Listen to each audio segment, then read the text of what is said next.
Hi everyone, I hope you're all doing well.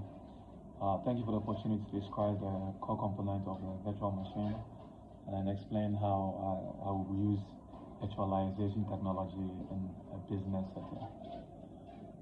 First, a virtual machine or VM is basically a computer created using software that runs inside a physical computer or a server.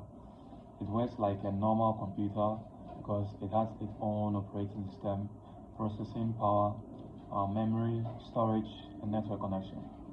An easy way to understand virtualization is to think about an apartment building. The physical hardware is like the whole building, while each virtual machine is like an individual apartment. Each apartment can work on its own, but all the apartments share the resources of the same building. The first important component is the hypervisor.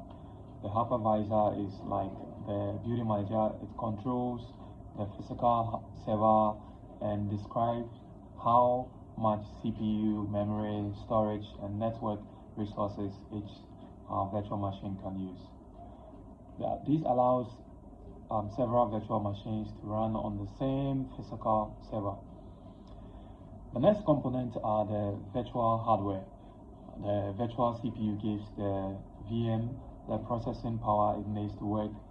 Virtual memory gives it RAM to run programs. Virtual storage gives it a place to keep the operating system, applications, and files. The virtual network adapter allows the VM to communicate with other computers, servers, and the internet. Another important component is the guest operating system. This is the operating system installed inside the virtual machine, such as Windows Server or Linux. The guest operating system uses the virtual hardware provided by the hypervisor. In a business environment, I'll use virtualization by running several servers as virtual machines on one powerful physical server. For example, a company could have one physical server running a hypervisor. One VM could be used as a domain controller, another could be used as a file server, another could run a business application. This provides several benefits.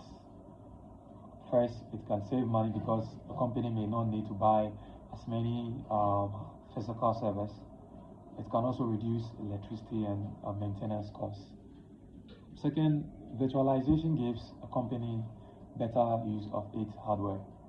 Instead of having several virtual servers that are only using part of their resources, multiple virtual machines can share the resources of one powerful server. Third, virtualization is useful for testing. For example, an IT worker will create a virtual machine to test new software or a new configuration without directly affecting the company's main systems. Virtualization also helps with backup and disaster recovery. If a virtual machine has been properly backed up, it can be restored when something goes wrong. This can help a business get its system running again more quickly. From a cybersecurity point of view, virtualization can also help separate different systems from each other and provide control environment for testing.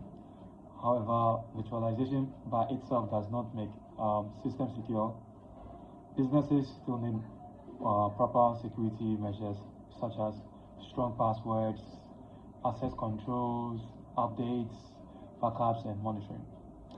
As someone studying IT and preparing for a career in cybersecurity, I believe virtualization is an important technology to understand because it is widely used in server management, cloud computing, and modern IT systems. In conclusion, the main parts of virtual machine includes the hypervisor, virtual CPU, virtual memory, virtual storage, virtual network adapter, and the guest operating system.